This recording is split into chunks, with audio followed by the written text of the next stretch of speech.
الزفلة هنا الأحباب مثل اسماء مرحبا سيسون أرث دويلت بوسا الساد للحد تسويد تمثالين الدورتي قاعدان دنوغالا الغوستو كتكرا يمقو الحرمة بوسا تمثال تبرك تامن زوت لا فرقة تمثل تجين مسا ناصرة دو تور تيكلت بالك يونيو تسمنارا بس كسنيري كوم كان الجيريان لا تيكسبيلسي سكوندا سيت مورتيس جامي ضرا ديال الدنيا مرة سي فري كو نسيت تيكلت تامن زوت ضرا ديال الجزائر ولا ديجا الجزائر تصاع ديجا يونا نوتر الجيريا سي سيت مورتيس بصح تاكي تمثل تاكي ناصرة دو تور تخدم عندي اون رياكسيون تاع مقارنة ضد النيت سوا ديال الجزائر سوا ديال فارا الجزائر ادنوار تمثل تاكي بيان سور ادنوار لا دبلوماسي الجزائر قلت مرة نظن سماناكي يسد البريزيدون كاين الليبون يسد نون فاي سبيسال نو ترامب اسد نوار تمثل تاكي خاطر سوا زاليس العلاقه ديال الجزائر قلت مرة نظن التقط فلاس هو خاطر كنا كيتسوالي تاسيكسوالي كوم كون الجزائر سي ايزولي بارابورت مولاكي تفا المشاكل التسوق ديال الجيران سد نوار تمثل تاكي بيان سور هاد نوار يعني اذا فهموا مدا سورتو القانون كاين لا موبيليزاسيون جينيرال يتساعدنا كي ديال الجورنال اوفيسيال هاد نوار لا غوروس هاد نوار تمثل يقول كل وقت كرا ينقاو الحرمه دونك chers téléspectateurs bienvenue à notre émission chaque dimanche comme vous le savions on essaie de faire un petit territoire de l'info des sujets importants de la semaine bien sûr on va revenir à ce qui s'est passé cette semaine c'est beaucoup l'ont vu comme quoi c'était un événement très très très grave si je peux dire puisque une Algérienne pour la première fois c'est peut-être il y a beaucoup d'Algériens qui ne vont pas croire à cette information. Une Algérienne a été expulsée de son propre pays. Nassera du Tour a été expulsée avant juste à son arrivée de l'aéroport d'Alger. On va revenir à cet événement. Bien sûr, on passera aussi à la diplomatie, la relation entre Alger et plusieurs capitales mondiale, bien sûr, la visite du président libanais, la visite du représentant non envoyé spécial de Trump. Tous ces événements, on va revenir avec nos invités. On finira avec cette loi de la mobilisation générale qui a été promulguée dans le journal officiel. On va y revenir avec nos invités. On aura avec plaisir, comme d'habitude, Nasser Djoudi, journaliste à partir de Scotland. Nasser Azouf Lakagma. الزول سليم الزول جماعة سلامينك الزول يوك في قناع دي سوالين الساقين والزول في قدر يليني كذا في ثذو التاج. Merci beaucoup. Dans Mohamed Damsian Rahmoun, représentant de Réponse Internationale ici dans notre studio. الزول لك محمد مرحبا سيدي. الزول ثاني مرة تفضل رضينك مرحبا ينفقوني كملان الزول وقاعد يتبان. Très bien, on aura aussi le plaisir de recevoir Madame Fatma Zohra Bouchref, vice-présidente du SOS disparu à partir d'Alger. Madame Fatma Zohra, marhaba bik, Azouflama, Madame, merci beaucoup d'avoir accepté notre invitation. Avec plaisir. Très bien, franchement, plaisir partagé, Madame, avec grand plaisir. On aura dans notre émission Madame Nassera du Tour, présidente, puisque la concerne directe de ce qui s'est passé cette semaine. On aura le plaisir de la recevoir avec nous aujourd'hui. C'est la présidente du collectif des familles de disparus en Algérie, la CFDA, et la Fédération euro-méditerranéenne contre les disparitions forcées, le FEMED. Madame Dutour, marhaba bik, merci beaucoup d'avoir accepté notre invitation. Merci, c'est moi qui vous remercie. Très bien. Merci. Donc on passera à Monsieur Hamid Lelo, il sera aussi avec nos directeurs de RAN pour démocratie en Algérie à partir de Washington des États-Unis. Donc on va passer à notre sujet principal de la semaine, l'expulsion de Madame Nassera du Tour de son propre pays, l'Algérie.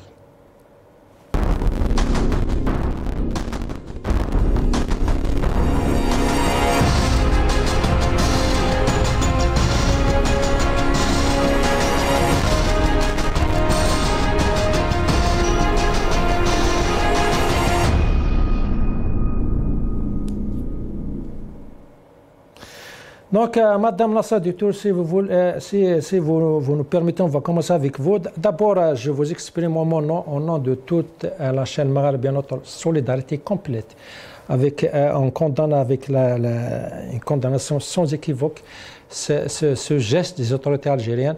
Mais comment vous expliquez? D'abord, est-ce que vous pouvez nous expliquer qu'est-ce qui s'est passé? Comment ils ont réussi à faire ce geste-là, expulsion algérienne de son propre pays? Qu'est-ce qui s'est passé? Comment ils ont justifié, si je peux dire, cet acte?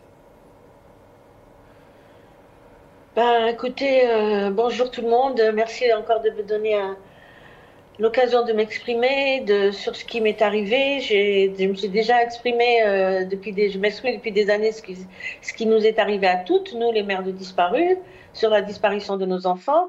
Mais je ne pensais pas qu'un jour je m'exprimerais sur une expulsion que j'ai subie de mon propre pays avec mon passeport algérien, ma nationalité algérienne. Et voilà. Donc, si je savais quels étaient les motifs, j'aurais bien aimé savoir quels étaient les motifs. Bien sûr, comme d'habitude, c'est comme là, nous, ça fait, pour certaines, ça fait plus de 30 ans, pour d'autres un peu moins, pour d'autres un peu plus qu'on se bat pour la vérité et la justice.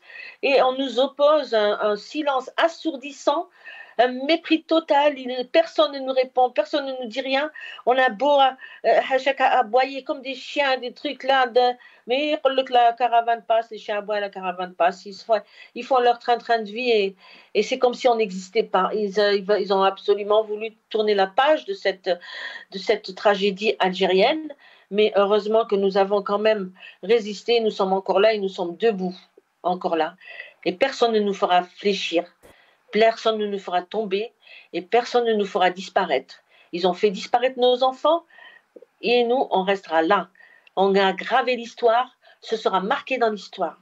Ce qui m'est arrivé est invraisemblable. Jusqu'à maintenant, j'ai du mal, je le vis mal, je les vis mal. Ils m'ont emmené comme un bout de papier, comme une moins que rien, escorté par la police, vite, l'avion va décoller, dépêchez-vous, vite, escorté par la police dans les couloirs de l'aéroport. Mais c'est inimaginable, j'ai l'impression que c'est un cauchemar, j'ai pas l'impression que je l'ai vécu, je sais pas, j'ai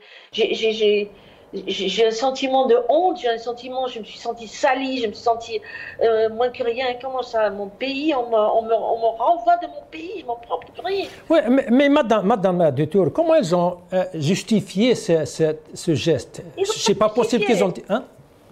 Ils n'ont pas justifié. Même le papier qu'ils m'ont donné, une espèce de chiffon qui s'appelle PV de refoulement, il n'y a pas la cause. Il y a plusieurs motifs. Ils ont coché la dernière case. Autre motif, mais ils n'ont rien écrit à côté. Et j'ai même pas signé. Normalement, je dois signer ce papier. C'est clair, c'est marqué que le mis en cause doit signer ce papier. Rien, ce papier, ils m'ont donné une fois que l'avion allait décoller, une fois que j'étais assise dans l'avion, ils m'ont donné ce papier. Est-ce qu'ils vous ont considéré... Parce que j'aurais refusé de monter dans l'avion. Est-ce qu'ils vous ont considéré comme étrangère? Est-ce qu'ils vous ont considéré comme étrangère parce que vous avez un deuxième passeport? J'aimerais bien comprendre leur mentalité. Il n'y a pas besoin de visa. J'ai un passeport algérien, j'ai toujours eu un passeport algérien. J'ai fait le S12 comme tout le monde il y a quelques années, j'ai refait mon passeport comme tout le monde, j'ai ma carte d'immatriculation au consulat, je suis algérienne, je suis de parents algériens, mes grands-parents algériens, mes enfants sont nés en Algérie, ils sont algériens de père algérien, je suis algérienne tout court, voilà, je ne peux pas en dire plus. Et dans le papier qu'ils m'ont donné, ils se sont basés sur la loi concernant les étrangers. La loi la police, c'est la police qui a fait le papier, c'est la police qui est chargée de l'entrée et de sortie des étrangers. Et alors que dans le papier, ils mettent bien que je suis à la nationalité algérienne. C'est mon numéro de passeport algérien qu'ils ont écrit sur ce papier. Donc, vous voyez, le ridicule ne tue pas, on dit, mais vraiment, c'est du ridicule, c'est d'une bassesse, je sais pas comment expliquer ça. C'est pour ce qu'ils veulent. Très bien. Monsieur Rahmoun, en tant que représentant de Riposte Internationale, comment vous considérez cet acte du gouvernement algérien? Je peux dire que c'est inadmissible, mais c'est comme c'est incompréhensible d'essayer de comprendre un geste pareil, refouler un citoyen de son propre pays. Premièrement, comme vous l'avez si bien dit, moi aussi j'ai témoigné ma solidarité à Mme Nassar Dutour, ainsi que notre organisation aussi. Et puis, comme elle vient de l'expliquer, donc il y a la loi 0811 qui a été appliqué pour une ressortissante algérienne, ce qui est très très grave. C'est quoi le 0811? C'est-à-dire, le 0811, c'est-à-dire c'est les conditions d'accès et de séjour et de circulation des étrangers en Algérie. Ok, donc elle, c'est une Algérienne. Elle n'est pas concernée par cette loi. Pour eux, ils l'ont considéré comme étranger. On ne peut même pas expliquer. C'est schizophrénique, c'est kafkaïen. Vous ne pouvez pas expliquer. Vous êtes Algérien, vous voulez... Comment pouvez-vous expliquer? En plus, elle est partie en tant qu'Algérien avec un passeport algérien, sans visa, bien sûr. On peut l'assimiler effectivement à du sadisme, mais aussi, peut-être pour eux, que s'ils l'avaient laissé passer, ils ne peuvent pas l'emprisonner, par exemple, parce que ça va être un autre scandale. Peut-être qu'ils ont préféré la refouler, mais l'argumentation n'est pas valable.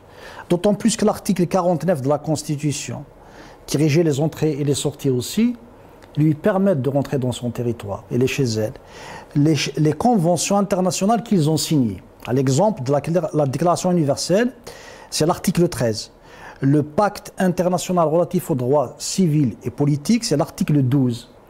L'article 12 aussi de la Charte africaine des droits de l'homme et des peuples. Toutes les lois, soit algériennes, soit internationales, qui sont supranationales, puisqu'ils les ont ratifiées, ils les ont toutes bafouées. Ça montre à quel point, premièrement, ils ne respectent pas leurs lois, mais ils s'en foutent du droit international, tout simplement. Ça n'a jamais été, si vous voulez, un impératif pour eux. Madame Dutour, peut-être j'aimerais bien savoir, ça fait longtemps que vous n'êtes pas rentré. Est-ce que vous rentrez souvent en Algérie?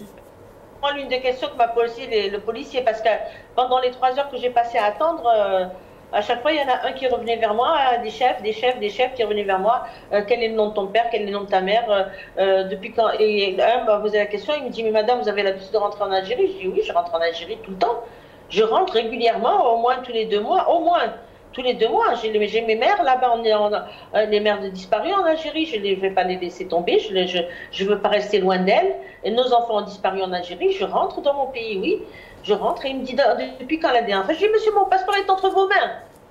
Vous pouvez regarder sur le passeport. Puis après, je me suis rappelé de la date quand je suis venue, je lui ai dit, je suis rentrée le 30 mai, je suis repartie l'Eid el-Eid. C'est pour ça que ça m'est revenu, parce que c'était la veille de l'Aïd. À votre avis, Madame Dutour, qu'est-ce qui s'est passé entre la dernière visite et maintenant? Est-ce qu'il y a quelque chose qui vous revient peut-être? Juste pour essayer de comprendre. Hein. Je ne sais pas, j'ai beau chercher, qu'est-ce qui a changé depuis? Il n'y a rien qui a changé, j'ai parlé à l'ONU, je vais faire mes missions de plaidoyer un peu partout, j'ai continué ma vie comme avant. Je continue ma vie comme avant et j'ai continué entre ces 2 mois. Voilà, effectivement, j'ai été à Genève au mois c'était en juillet. Oui, j'ai été à Genève, mais c'était une mission de plaidoyer j'étais invitée pour une mission de plaidoyer sur les droits des femmes. On a fait une campagne. C'est des ONG qui avaient fait des campagnes pour les droits des femmes.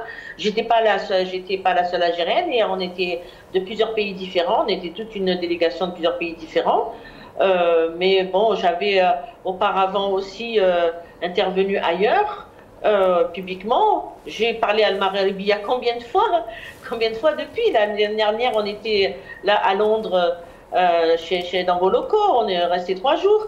Je vois pas, j'ai beau tourner dans ma tête. Qu'est-ce qui s'est passé? Je ne sais pas. Je ne trouve pas. Très bien, reste avec nous, Madame Dutour. Ils en marre de moi et puis ils ne savent pas quoi faire, donc s'ils m'emmènent en prison, ce serait encore pire. Donc il vaut mieux qu'on la refoule, peut-être que ça passera inaperçu, je ne sais pas. Restez avec nous, Madame Dutour. C'est avec plaisir qu'on a avec nous Hamid Lello, directeur de Run for Democracy en Algérie à partir des États-Unis de Washington. مرحبا بك monsieur Lello, ظروف لك يا جماعة. مرحبا الله يسلمك الزول.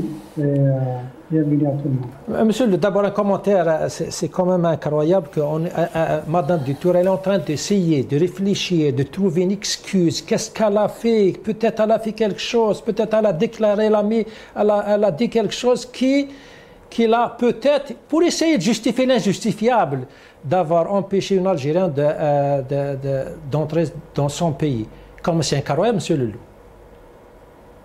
En effet, d'abord, j'aimerais saluer le courage de Madame Dutour et de tous les militants algériens, ainsi que votre invité sur le plateau, Maître Mahmoud.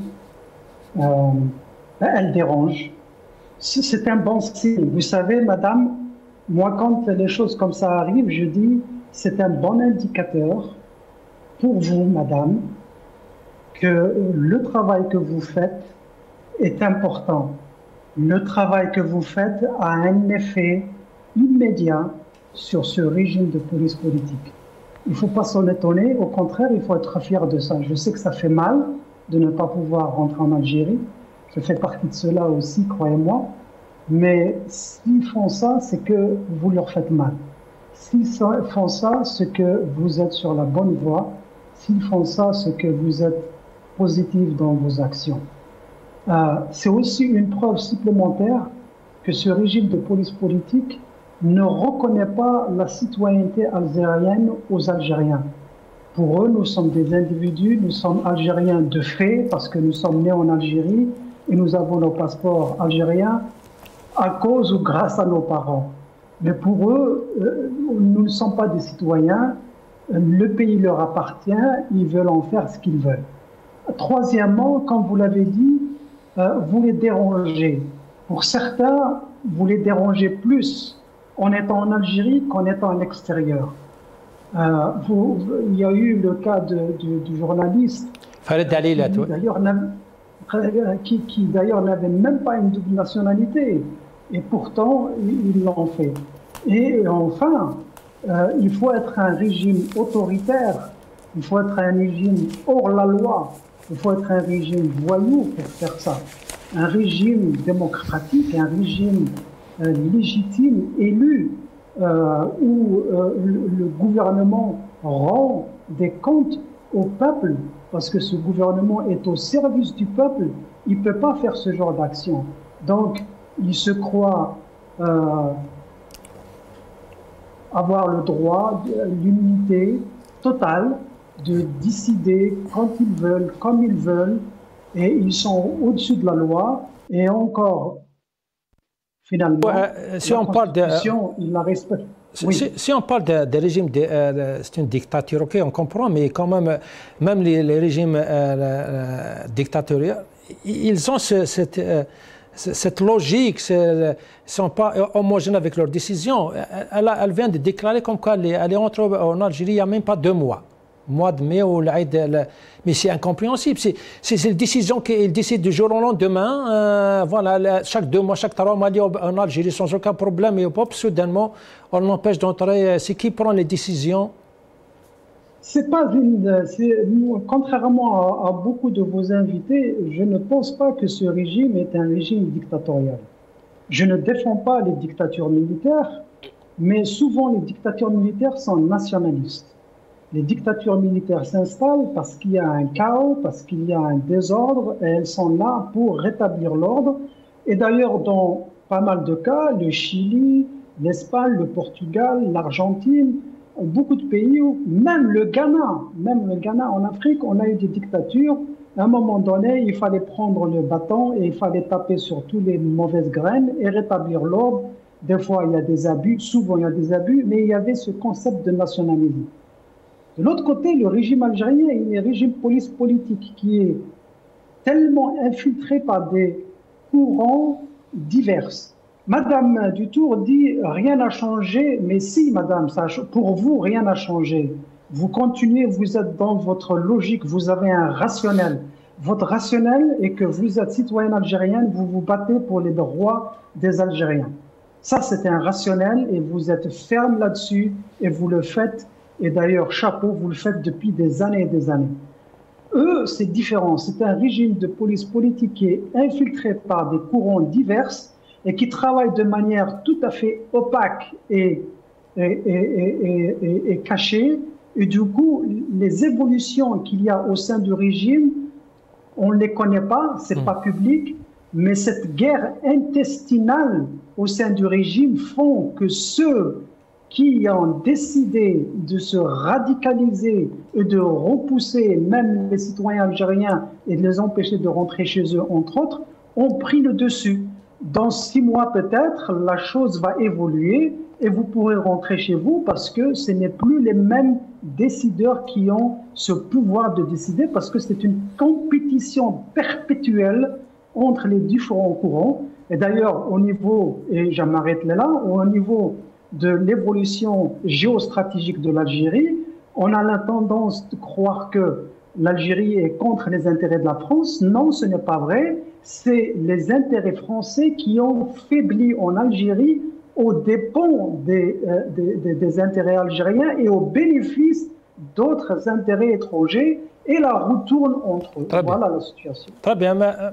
Monsieur Nasser, je dis, si on vient à ce phénomène, hein, cette décision du pouvoir algérien, mais au moins on peut créditer le pouvoir d'avoir créé cette unanimité. À l'intérieur et à l'extérieur, tout le monde, il y a une condamnation unanime et ça a créé un mouvement peut-être, parce que même des partis politiques en Algérie ont condamné ce refoulement et il y a bien sûr beaucoup d'organisations internationales. Mais on peut dire qu'au moins le pouvoir a créé cette solidarité et a fait une petite publicité, si je peux dire, sur le combat de Madame Dutour et tous ceux qui se battent pour la vérité sur les disparus, sur les événements des années 90. Oui, absolument, Selim.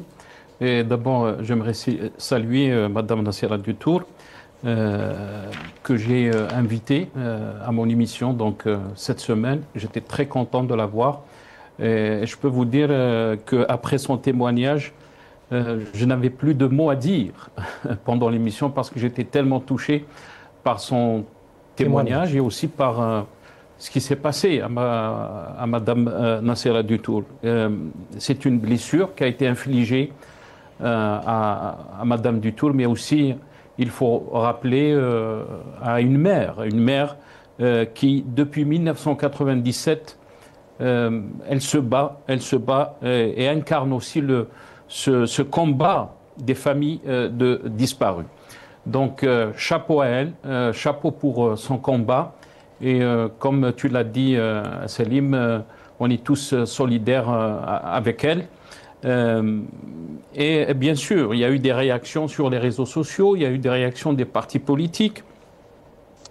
Je prends seulement par exemple le post qui a été publié par Athman Mahzouz, le président du RCD, qui avait donc dans son poste, et là je le cite, « Aucune disposition légale ni aucune considération administrative ne saurait justifier le refus d'entrée d'un citoyen algérien sur le territoire national, encore moins son expulsion forcée vers un pays tiers. De telles pratiques constituent des violations graves des droits fondamentaux garantis par la Constitution algérienne et ravivent le souvenir douloureux des déportations de l'époque coloniale. » C'est des mots très très forts, Salim, et bien sûr, on se pose la question en tant qu'Algérien, parce que tu as soulevé la question de la double nationalité. Souvent, les Algériens qui vivent à l'étranger ont cette possibilité d'avoir donc la nationalité du pays où ils vivent. Mais ils sont toujours attachés à leur pays. On a toujours nos enfants qui ont le passeport algérien, on est attaché à notre pays, on veut que notre pays se développe, avance, parce qu'on vit à l'étranger, on voit ce qui se passe. Malheureusement, dans le cas de Madame Dutour, ou peut-être dans d'autres cas, on est toujours considéré comme étant, donc, avoir une double nationalité étant donc quelque chose qui dérange, quelque chose qui...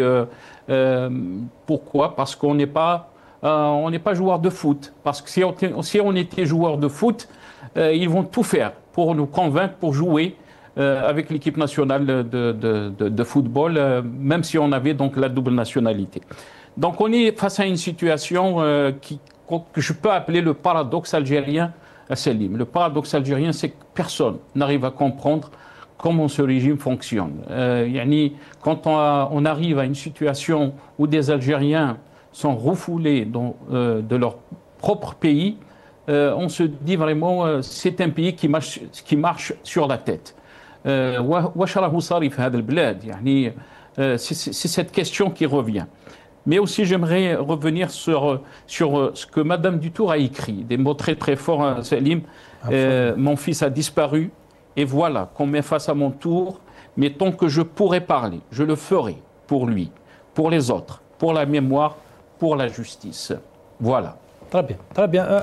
Heureusement, c'est Nasser, que le combat de Madame Dutour n'est pas seule dans ce combat, elle n'est pas seule dans ce terrain. Il y a d'autres femmes qui se battent à l'extérieur, mais surtout à l'intérieur, qui se battent chaque jour pour la vérité.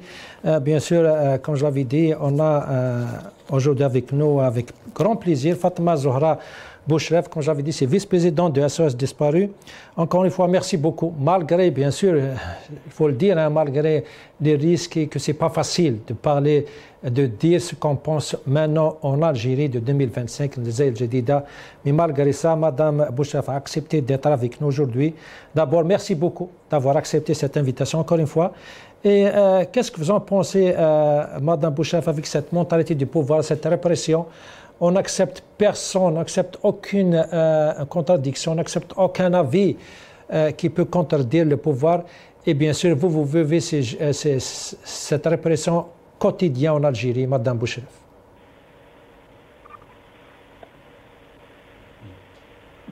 Allô? Oui, Tsmafina. Oui. C'est pas si vous avez entendu ma question. Madame Bouchref. Je peux parler? Ah, bien sûr. Ouais. Eh bien, voilà. Voilà notre. C'est avec une grande tristesse que toutes les familles des disparus avaient appris la mauvaise nouvelle de notre très chère Nassera. C'est une femme qui se bat pour son fils. Elle est mère de son fils et de tous les disparus en Algérie. Vous m'entendez? Très très bien, madame. Ouais. Eh bien voilà, Nassera, je crois que ça les dérange. Pour moi, je pense que ça les dérange parce qu'ils ont fait tout pour nous arrêter, pour nous faire taire. On nous a frappé les premières fois qu'on est allé aux droits de l'homme, notre rassemblement en 98, moi mon fils en 95.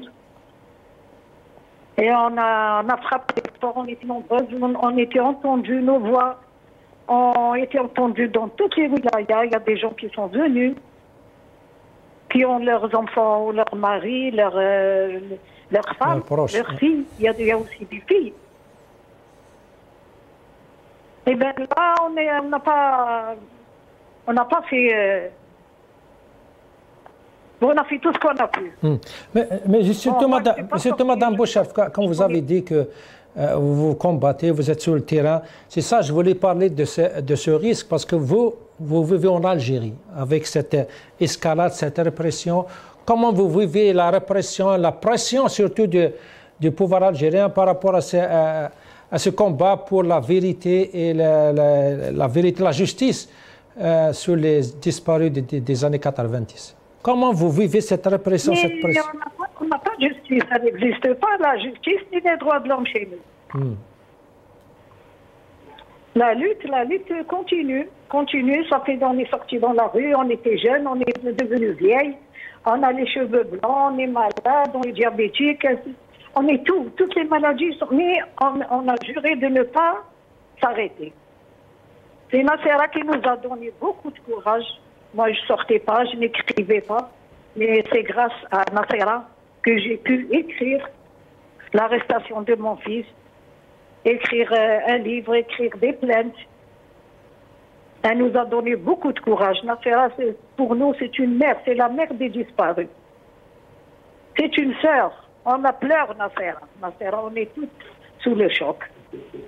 Et qu'est-ce que vous en pensez de la réaction des autorités par rapport à votre combat? Est-ce qu'ils essaient de vous arrêter, est-ce qu'ils vous ont, à moi, est-ce qu'ils essaient de vous écouter? Madame Bouchref. Eh bien, justement, c'est un choc pour nous et pour toutes les familles. On est sous le choc. On ne sait pas, on ne dort pas la nuit. On se demande pourquoi Nassera a été refoulée. Pourquoi? Parce qu'elle a l'habitude de venir. On est tous ensemble. On a fait toutes les démarches ensemble. On a visité les familles. de tous les coins de l'Algérie. Il y en a des familles qui ont 2, 3 disparus. Ouais. Nous avons partagé ensemble notre sort, malgré que toutes les issues étaient fermées dans notre visage. On a frappé à toutes les portes qui étaient fermées. Personne ne nous a entendus. Il y a fait des plaintes, on a fait des plaintes. Mais aucune suite. On se demande où sont passés ces milliers de disparus. Ils ont été arrêtés en Algérie par la police ou les militaires algériens et torturés en Algérie, puis les faire disparaître. Pourquoi? On se demande, on ne dort plus, on est malade. Heureusement que Nassera nous donne beaucoup de courage. Quand on la voit, on ressent qu'on va faire plus. On a fait des rassemblements, on nous a interdits, on nous a frappés, on nous a malmenés par terre, enlevé nos foulards. Mais malgré ça, Nassera nous disait, il ne faut pas baisser les bras. Il faut toujours, c'est pour nous faire peur, je sais, pour nous faire peur. On nous entend au tribunal, chaque fois dans des convocations. On raconte l'histoire de nos enfants. On a des témoignages, des témoins. Nom de Dieu, des fois, je dis, c'est pas possible. Où sont passés? Même pas un disparu qui a réapparu. Et c'est pas normal. Où sont-ils? Qu'est-ce qu'ils ont fait de nos enfants? Pourquoi les a-t-on arrêtés? Pourquoi ils ne leur fait pas passer devant la justice? Qu'est-ce qu'ils ont fait? Eh bien, les terroristes qui sont montés, ils leur ont donné de l'argent, des terrains, des magasins, et on n'a pas le droit de parler avec eux. Mais pourquoi? Je ne sais pas. À chaque fois qu'il y a un président qui vient, on dit bien, tiens, il y a ce président en 99, en lui disant, mais voilà, et nos disparus. Alors là, c'était comme, peut-être qu'ils lui ont tracé une ligne rouge, mais personne n'a pu élucider le dossier des disparus. Et c'est pour ça qu'on se bat, et Nassera est à nos côtés. Nassera, c'est notre sœur, notre mère, c'était Fatima Allah Yahma, qui nous donnait beaucoup de courage. On était debout, on a vraiment... Moi, je fermais la porte et je sortais, du matin jusqu'au soir, dans les tribunaux. Peut-être on va avoir un permis de communiquer, 2 fois par semaine. Le procureur, il faut écrire. Mais moi, mon fils, j'ai des témoins. Et même un témoin qui se trouvait dans la cellule où était emprisonné mon fils. Ouais. C'est au commissariat central. Et Nassera est au courant. C'est écrit, je lui ai envoyé le dossier que j'ai retiré du tribunal et que le témoin a témoigné que mon fils a été torturé et mort dans la cellule. Il m'a raconté. Alors là, c'était un choc. Et c'est là où j'ai eu mon diabète. Mais mon Dieu, pourquoi? Tout ce que j'ai fait, même ma sœur, je lui ai remis le dossier qu'elle a traduit en français et l'a donné à tout le monde, aux instances concernées. Mais malgré tout ça, rien. Aucune suite. Mais non de Dieu, on nous demande la vérité et justice, non à l'oubli, non au pardon. Absolument, absolument. Merci beaucoup. Vraiment, on a la rage. Et maintenant, c'est Nassera. Je crois qu'elle les dérange. C'est pour ça, elle les dérange. Parce que c'est plus que 10 hommes, Nassera. Nassera, c'est plus qu'un homme. ربي يكون معكم Fatma Zohra Bouchref, vice-présidente de la SOS disparue à partir d'Alger. Franchement, votre combat est honorable et on vous soutient à 100%. Inch'Allah يكون Inch'Allah تلقاو الحل يعني surtout on ne peut pas vivre Mohamed, on ne peut pas vivre avec cette culpabilité. Est-ce que tu ne sais pas ce que ton fils est... On ne va pas dire qu'il est mort, hein, Inch'Allah il est vivant, mais même s'il est mort, on aimerait bien l'enterrer dignement avec son nom. C'est ça, on ne demande pas beaucoup. Hein. On demande à ce que les gens on leur donne une dignité humaine. يتحسوا المضارب بويوض يزمر ما قد يحكوا كاين المضرورين زما تسرود ساكنين تساوزا شاتي لي ادي حنين ضفاني قدني ويكيني ناك تسدي صديكي فغيث خطر ماشي كان خطر لا ريجيم ميليتير ولا كان هكا ثرا واقي سي نوطر ميم ذي لا روسي سي ريجيم ميليتير مي était corrompu à l'époque de Staline malgré que c'était un régime communiste mais il était militaire style ويكينا تفيقظ باللي شغل نون سولمون بغانا نسقد النكذوذ خاطر ما حسنا يثمطوث هكا يفازن اما النصيرة دو تور سي ان ميساج ميم وياض يكتشيني غير كيني وايض اي ويذ خاص ويذ يبعثن النار استدير دي هضر نارا نويت نحضح نارا هذا كواذنا سنين انسان النصيرة دي تور توسن الرانسيد اخل فاذا كل دينا كان هكا تقرا انا مدن ايمان سنه تقرا الفيسبوك تقرا انا نخدم بغانا تصغير تكذيا على خاطر وليش دا شويه يفدلن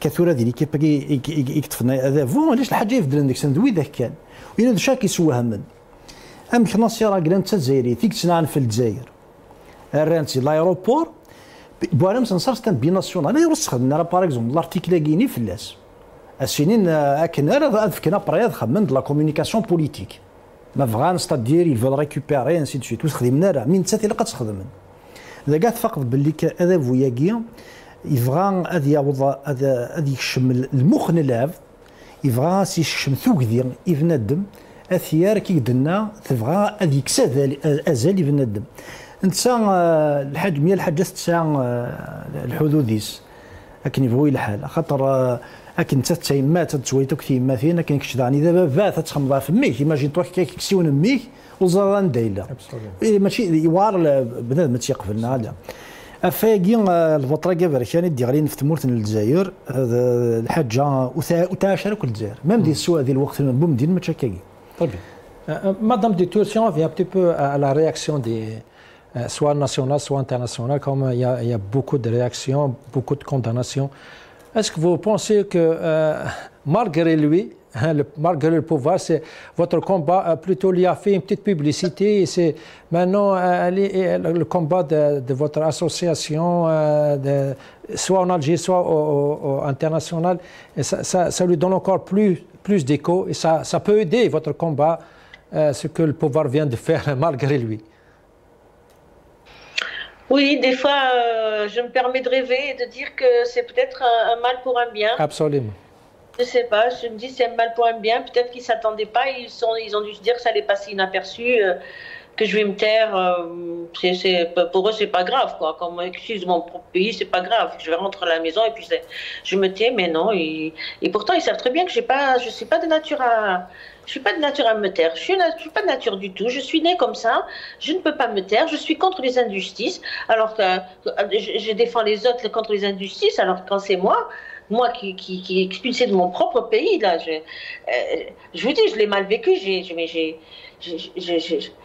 J'ai la rage, j'ai la colère, j'ai la honte. Je me suis sentie salie. J'ai tous ces sentiments qui s'entrechoquent dans ma tête. Et d'un autre côté. Mes mères en Algérie, je veux être avec elles. Je veux être avec elles. Et je suis en train de déposer plainte. Enfin, je fais recours de cette décision. Si on n'a pas de, si je gagne pas, je déposerai plainte contre le ministre de l'Intérieur. Si je gagne pas, eh bien, je retournerai en Algérie. Et qu'ils me mettent en prison une fois pour toutes. Ils nous ont pris nos enfants, on n'a plus le droit de rentrer dans notre pays. Vous avez entendu Madame Boucher, vous savez que Madame Boucher, je ne sais pas si vous avez compris, mais dans le dossier au niveau de la justice, nous avons trouvé un papier d'une personne qui a été auditionnée, qui avait été enfermée avec son fils dans la même cellule, et qui a été auditionnée, qui raconte que Riyad Bouchem, son fils, est mort dans la cellule suite à la torture qu'il a subie. Et ce Farid en question, moi je lui ai parlé, Madame Boucher lui a parlé, il a raconté comment ils ont été torturés, où est-ce qu'ils les ont emmenés, comment dans la nuit, dans le jour, toute la torture, mais c'était invraisemblable. J'en ai pas dormi pendant des jours et Fatma Zahra, quand je l'ai revu en Algérie, c'était une autre personne, c'était pas le même visage que j'avais laissé il y a quelques mois auparavant. Donc déjà souffrir de la violence de ce silence, souffrir pendant des années de ne pas savoir, entre l'espoir et le désespoir, pas savoir. En tant que militant, des fois je me dis, bon, mais il ne faut pas espérer qu'il y a des vivants encore. En tant que mère, je me dis, mais non, je ne veux pas que mon fils soit mort, il n'y a pas de raison qu'il soit mort. Et j'ai pas de raison pour ça, mort. Pourquoi ils s'arrangent le droit de vie et de mort sur nos enfants? Et en plus, voilà comment ils nous traitent. C'est criminel. Ils se sont arrangés le droit de vie ou de mort sur nos enfants. Des milliers de disparus. Et derrière, des milliers de mères qui attendent, qui souffrent. Fatma a parlé de Madame de Fatima, c'est ma mère. C'est avec elle qu'on a créé tout ce mouvement, tout ensemble. Et c'est elle qui était le pilier de l'association là-bas sur place. Je pouvais compter sur elle, beaucoup sur quand j'étais pas là, c'est sur elle que je comptais. Et toutes ces femmes, ça leur donnait du courage. Khalti Fatima, elle était là. Elle est morte sans savoir. Amine, c'était son chouchou, elle l'a élevé. C'était plus son fils à elle que le mien. Elle considérait que c'était plus son fils à elle que le mien. Mais je le lui ai accordé, c'est pas grave, c'est ma mère. Elle est partie comme ça, sans rien savoir. Et combien de mères sont parties comme rien savoir? Madame Bedjaël, Madame... les noms m'échappent, mais il y a combien de pères, combien de mères, Monsieur Milis, Madame Milis, les deux sont morts, Madame Nouri, Madame L'Aqel, Madame... elles sont toutes parties de maladies, très jeunes, enfin très jeunes. Madame Touloum, pardon, pas Touloum, oui, Madame Touloum. Non, pas Madame Touloum. Chihoub, elle a 2 enfants disparus. Elle est morte à 64 ans d'un cancer foudroyant. Mais toutes ces mères n'ont pas dépassé elles ne sont pas arrivées à 70 ans. Elles ont vécu jusqu'à la soixantaine. Elles sont parties de maladies, de maladies graves.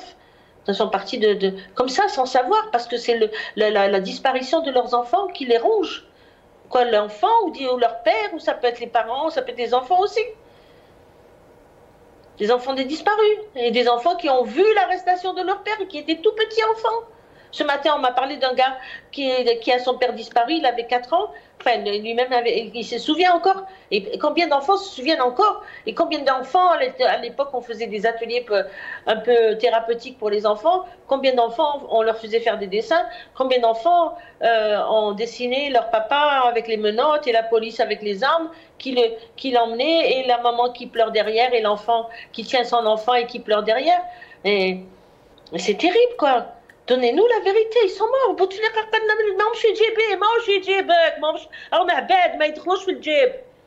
Pour voir le mépris.